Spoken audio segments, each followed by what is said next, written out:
Halloween. If any of you visit Ask FM frequently, you probably know that while I like this holiday, I'm more comfortable watching Final Destination 2 and playing Dead Space rather than really getting into the swing of things. Maybe it's a cultural differences or something, I don't really know. But what I can tell you is that I love Halloween-themed media, and I'm drawn towards creepy stuff in general. I've watched every Simpsons Treehouse of Horror about 5 times each, frequently visit the Creepypasta wiki, and I enjoy horror movies for the most part. Except Paranormal Activity. Fuck that movie. However, the one type of horror movie monster that I adore is the zombie. I love zombies. Dead Rising, Dead Space, Resident Evil, Plants vs. Zombies, The Walking Dead, Zombies Ate My Neighbors, I love them all. So tonight, or today, or whatever time it is where you live, I'm counting down my top 10 favourite zombies in video games. The 11 or so long-time viewers of this channel may remember that I did a list like this one a couple of years ago, but that was kinda crap, so I'm remaking it, and we can forget the first list ever even happened. So turn the lights down, sit back, relax, and let the games begin.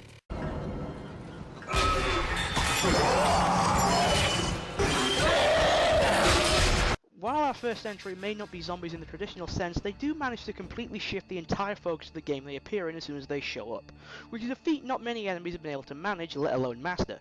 These enemies are known as the Descendants, from Uncharted Drake's Fortune. In order to truly explain what the Descendants are, I'll unfortunately have to spoil a good deal of Uncharted 1, so if any interest in playing the game, please skip to the next segment. Are we all good? Then I'll continue. The main plot of Drake's Fortune sees the hero Nathan Drake and his partners Victor Sullivan and Elaine Fisher trying to recover a golden statue known as El Dorado, which was discovered by the Spanish over 300 years ago. Along the way they run into the 3 villains, Gabriel Roman, Eddie Raja and Atok Navarro, who are also trying to recover the artifact to sell to the highest bidder. Along the way they track the statue to an abandoned island which houses a flooded city, and it becomes clear that something strange is going on. Later, Nate goes into the catacombs under the island and is attacked by these strange creatures. He and Elena then stumble upon an old Nazi bunker where, fuck it, I'll just show you.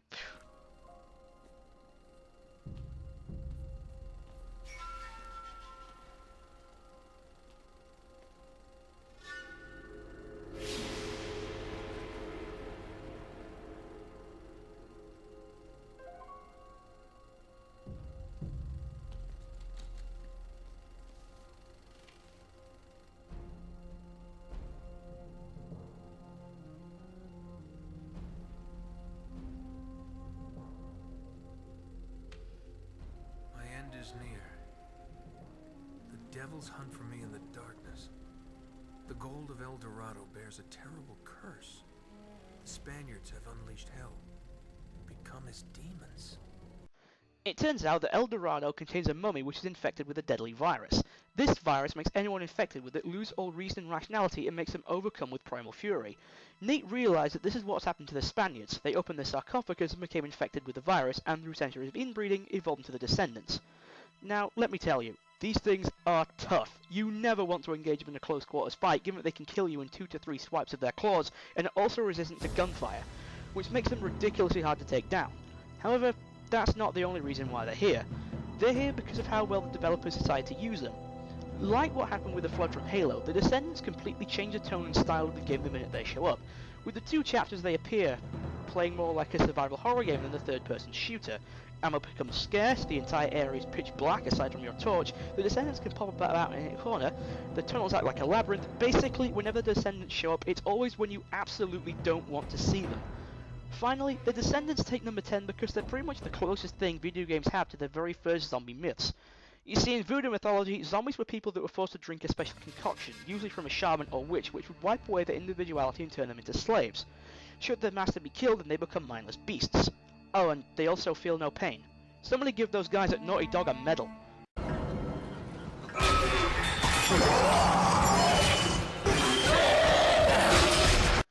Left 4 Dead is honestly one of those awkward games where you don't particularly like it at first, but grow to absolutely love it later down the line. What with all the different campaign maps, mods, DLCs and skin packs made by both Valve and the Steam community. I mean, I had a similar relationship with Metroid Other M, but that's a story for another time. What makes Left 4 Dead different from most zombie games is the focus on teamwork and the huge variety of special infected. Boomers, jockeys, spitters, tanks, hunters, smokers and chargers. All of them offer up a unique challenge and all can be hard to deal with or are nerve-wracking when they show up. But I'm giving the number 9 entry to a special infected that's not just nerve-wracking, but can be straight up terrifying. Let me introduce the Witch. Like the Descendants, these things have an annoying habit of showing up when you really don't want to see them, and half the time, you don't even know they're there. What the witches like to do is hang around in dark, cramped spaces and react to either sudden bright lights or rapid movement close to where they are. This means that they reverse the core gameplay, as the two things you have come to rely on, namely the flashlight and sprint button, are virtually useless, and are the last things you want to use when near a witch. What makes them so terrifying is that you can be in an underground tunnel, running from a massive horde of about 100 zombies, only to find what you think is a safe empty room. You then decide to make a beeline for the open door, and boom! You startled a witch. Now you have to deal with a psycho zombie lady mauling you to death with its claws while trying to escape from a zombie horde. Sometimes you'll encounter witches in broad daylight, and these are arguably even worse than the standard witches. They have a nasty habit of either spawning in the middle of a horde or right behind one, meaning that trigger-happy players will accidentally shoot and startle them while attempting a spray and pray tactic. Sometimes the game will not progress until all enemies in an area, including the witch, are killed, forcing you to deliberately startle and attack them in order to continue playing. Sort of like when you needed parts from a Big Daddy to make a bomb in Bioshock. All of these things mentioned, along with their constant presence throughout the games, makes the witches one of the ultimate sources of paranoia, and if I may say, one of the best uses of paranoia fuel I've ever seen.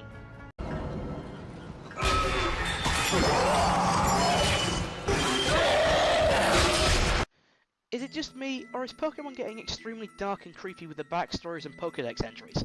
Hypno capturing children, the Mystery Dungeon games dealing with Armageddon on a daily basis, continuing mention of a Pokemon War, Phantom and Trevenant being based off Aokigahara, aka Suicide Forest? Seriously Nintendo, what the actual fuck? I thought you were making a kids game. Seriously, how the heck did they get away with freaking Peggy 3 and Peggy 7 ratings? However, general creepy stuff and zombies are two completely different things, so we need something to link the two together. And so we arrive at Yamask. Before you all start demanding to know why Buried Alive and the White Hands aren't here, that's because creepypastas and fan hacks don't count. That particular creepypasta wasn't that good anyway. Getting back on track, Yamask appears to have a strange design, being essentially some sort of a retail form which appears to be connected to its mask by some sort of tendril. Alright, you say, but how does this make Yamask an undead entity? I can answer that question fairly easily. We look at the Pokedex. From reading all of its Pokedex entries, we learned that each Yamask used to be a human at one point, and is in fact the spirit of a dead person which is risen from the grave, gaining all the typical commonplace abilities of a ghost-type Pokemon in the process. That mask that each Yamask carries used to be its face when it was a human, and each retained memories of its former life. Have a think about that for a second. Every time you use a Yamask, you're pretty much calling on the spirit of a dead person to help you in battle, essentially turning your trainer into a necromancer, but that's besides the bloody point. Through its retaining memories of its former life, we can tell that Yamask has a desire to regain what it once lost, as it is stated to cry when it looks at its mask, and its desire for a human body is further emphasized by it possessing anyone who'd be stupid enough to put the mask on. This mask also appears to be the one last shred of their humanity that they have left, and they are shown to desperately cling to it, using it as some sort of comfort to help them cope with their new existence. The attachment Yamask feels towards its face, mask, whatever, is shown brilliantly in an episode of the anime, where one particular Yamask goes completely apeshit when it discovers that its mask has been locked in Nacre Museum after the curator stuck it for a simple replica. I think we've covered just everything there is to know about Yamask, and see guys, I am capable of making a shorter Pokemon based segment.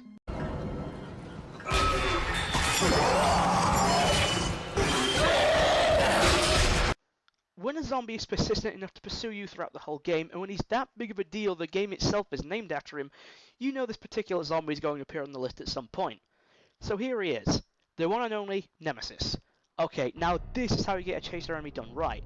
We have absolutely no idea when he's going to pop up next. He's insanely hard to kill, so all you can do is run, and he gets strong with each and every encounter. But if that was all there is to Nemesis, he'd be a fair deal lower on the list. Be warned, this next bit contains a fair amount of spoilers for Resident Evil 3, so if you don't want the game ruined, skip ahead now. Nemesis was created by the Umbrella Corporation as a way of testing to see if a T-virus infected life form could retain its intelligence, and the resulting creation managed to exceed expectations. Nemesis was then deployed into Raccoon City to take down any surviving members of the STARS team from the first game, which includes our heroine, Jill Valentine. After killing Brad Vickers and ambushing Jill at the police station, Nemesis chased after Jill for the majority of the game, finally culminating in an amazing final battle with the monster mutating between its different forms, with it finally being killed by Jill Valentine's expert use of a railgun. In terms of what sets Nemesis apart from the zombies in Resident Evil, there isn't really much to go upon apart from his insanely high durability and unflinching body, not to mention that this guy is ridiculously strong, being shown to break down brick walls with ease, and he's able to wield and fire a rocket launcher with only one hand. He also has some sort of retractable tendrils all over his body, which he uses either a method of attack or as a means of spreading the infamous T-virus. While Nemesis is clearly shown to have some sort of intelligence, he lacks any sort of personality aside from his mission. This doesn't make him just a very effective weapon, but he's also one of the biggest threats in the entire series. The other main threats and villains in the Resident Evil series have been either mindless beasts or have been shown to cut their losses and retreat. However, Nemesis' dedication to his mission means that he will not stop until his mission is successful or he is destroyed. And due to his high durability making him practically invulnerable, he ain't getting destroyed anytime soon. Well, unless he runs into any railgun-wielding STARS operatives, that is. Ouch!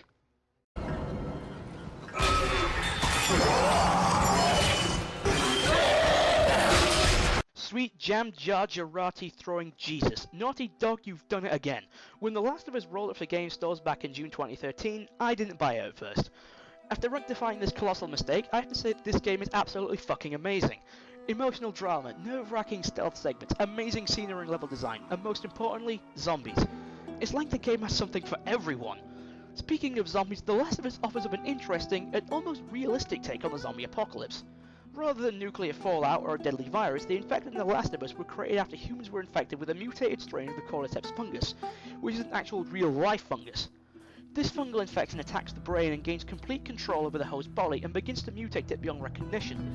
Like most outbreaks, the infection has multiple stages, with each stage being a different type of enemy, and each stage is as follows: runners, then stalkers, then clickers, and finally floaters. So, which one takes number 6 spot? The clickers do, obviously. As the clickers are the third stage of the infection, they have gained much more brute strength and durability than an average human. However, this comes at a price, as the clickers are now completely blind and have to use echolocation in order to sense the world around them and hunt for prey, which is how they got their name, as the telltale clicking sounds alert to anyone is near. Due to the fungus completely overtaking their heads, the clickers are resistant to headshots. Direct hit with powerful weapons will at best only break off a piece of the fungal plating. When you combine this with their high strength and a particularly annoying one-hit kill attack, a direct confrontation is something you want to avoid when dealing with clickers, meaning that stealth is your best bet when dealing with these bastards. However, good luck staying still, hoping and praying that they don't spot you. If the clickers hear any noise or are unaware that prey is in the immediate area, they will search and check any and every nook and cranny until they find something. Even worse, if they get provoked after spotting you, they will go completely ballistic and come at you head on. So like what happens when you startle a witch? Come to think of it, they do share a lot of similarities with witches. Always popping up when you don't want them to, resistance to damage, high damage attacks, entering a berserk mode when they spot something, giving off a huge sense of paranoia. Were Naughty Dog playing Left 4 Dead when they were designing these guys or something?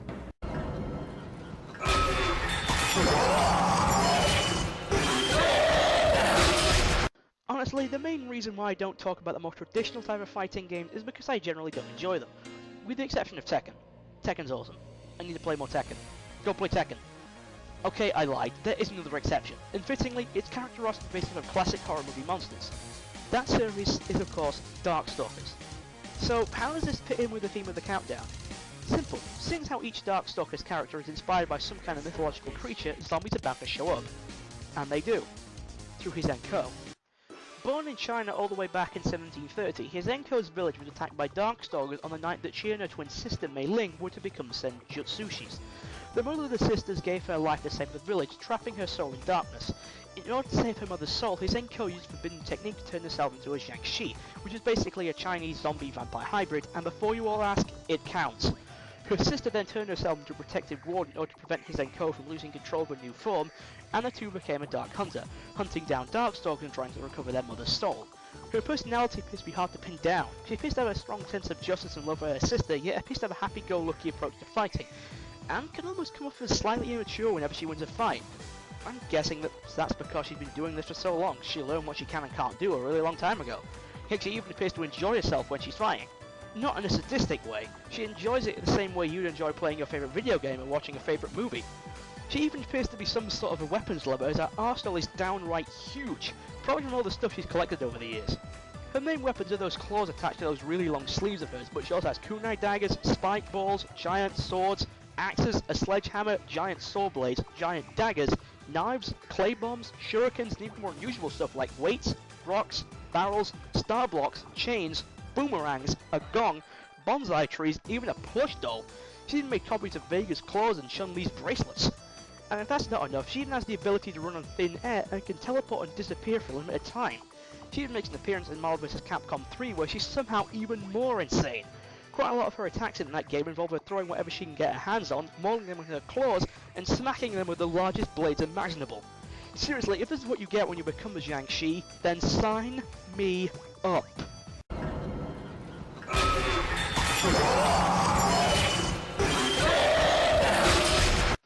It's not Halloween without at least one skeleton, and it just happens that one particular skeleton knight makes our list.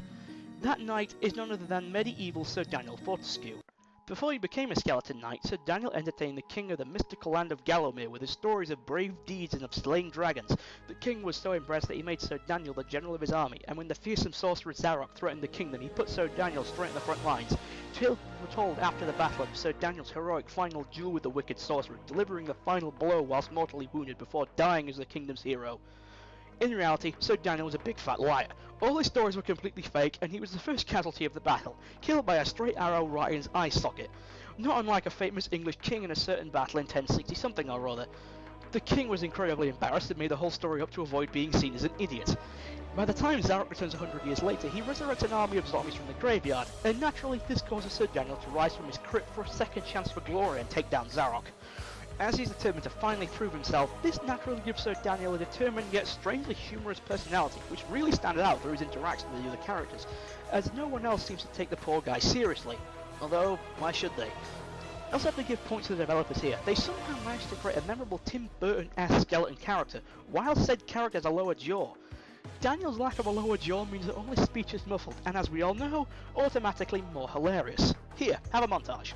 I have work to do.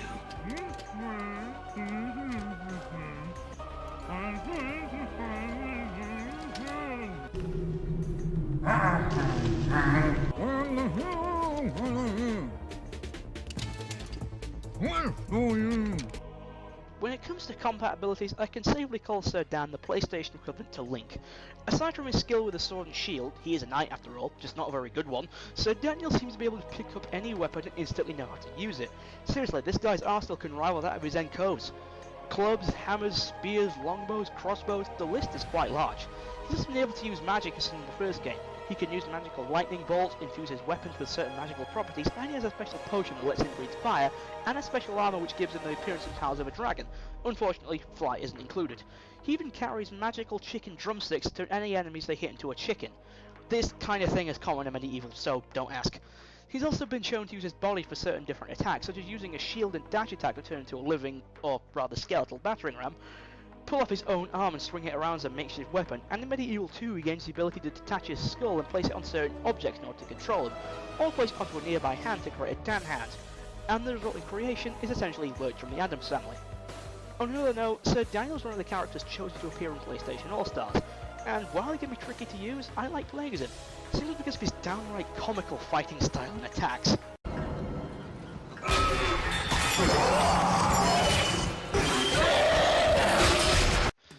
Given how Twisted Metal contains some of the most common types of horror movie villains, like serial killers, vengeful spirits, demons, and even the Grim Reaper himself, it's not that big of a stretch to imagine a zombie entering the contest now, is it? Surprisingly, this does happen in Twisted Metal Head-On, through the character of Mortimer Sharf. While he does appear in Twisted Metal 2 before his appearance in Head-On, Mortimer wasn't explicitly stated to be a zombie in that game.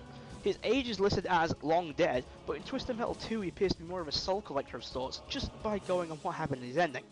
However, in Head-On, he's just a regular zombie, no questions asked. There's even a cutscene of him rising from the grave after being disturbed by some teenagers. In the actual Twisted Metal contest, Mortimer's vehicle, known as Shadow, is fittingly a hearse. The vehicle has decent enough stats and a pretty high risk, high reward special weapon, but I'll go into more detail about that in another video. Although, it is strange, Mortimer's clothing makes it appear as though he died sometime in the early Victorian era, yet his vehicle is a 1960 Cadillac funeral coach, which is stated to have been the hearse that drove Mortimer to his gravesite. Although, this is Twisted Metal talking about, it's not known for making complete sense after all. Unlike most zombies, Mortimer isn't a mindless beast, or a bioweapon, or even an intelligent being hell-bent on either destroying or protecting the world. All he wants to do is return to his eternal slumber. As a result, he cares little for other people and seems to be using the contest as a backup plan if he's unable to get his wish. After all, if he doesn't win the contest, he'll die, seeing as the main rule of the contest is simply kill all the other contestants. Unlike most contestants of the contest, Mortimer appears to have no other motivations, no other goals, and more importantly, absolutely nothing to lose. This is best shown through his ending, as Calypso gives Mortimer exactly what he wants, No twists, no screwing around with the wish, nothing. This makes Mortimer a sort of oddity in the series. He doesn't try to get the better of Calypso to ensure he gets to what he wants, and because of what he is, Calypso has really no other choice to grant the wish as Mortimer intended. That's quite an interesting spin on the whole thing. Now let's just hope David Jaffe will actually decide to give us another Twisted Metal game, rather than yet another stupid God of War prequel that no one asked for or wanted.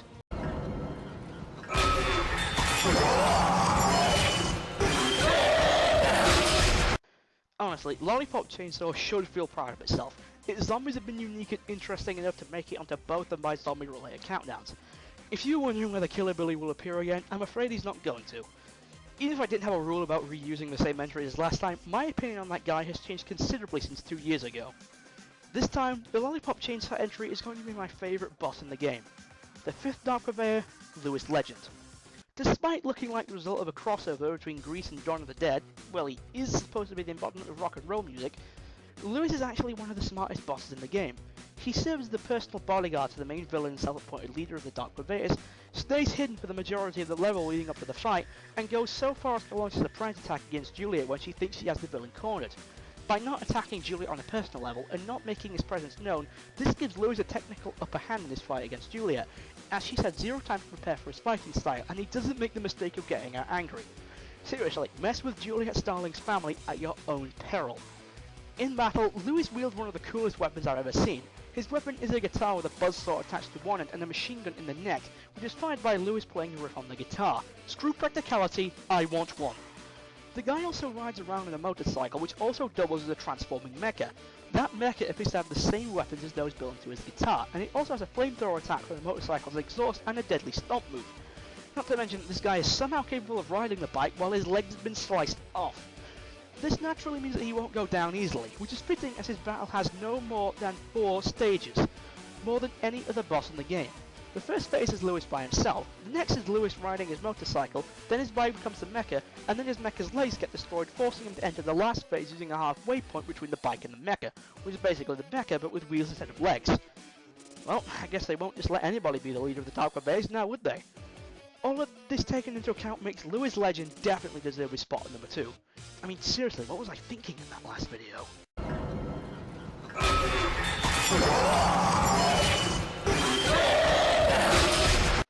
Okay, so far we've seen intelligent zombies, comical zombies, and paranoia-inducing zombies. However, we're yet to see something that can be classed as extremely terrifying.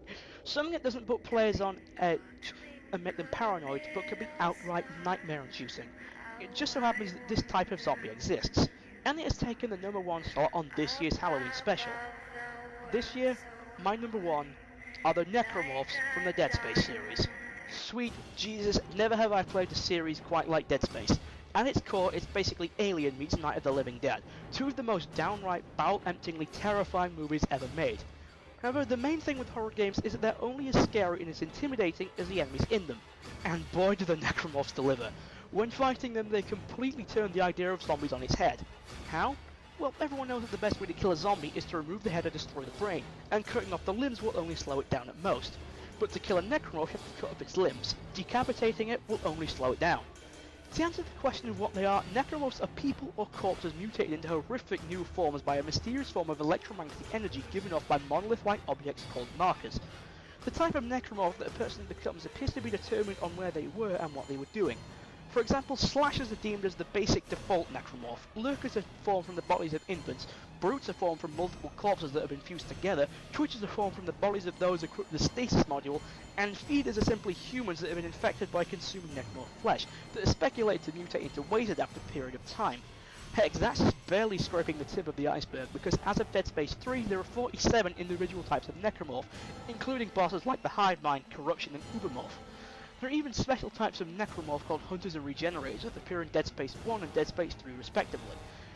Both are practically invincible, as the only thing that's capable of taking down a Hunter is a superheated exhaust from a shuttle engine, and the Regenerators will simply throw lost body parts in a matter of seconds, so your only option is to run. Then we have the Brethren Moon seen in Dead Space 3.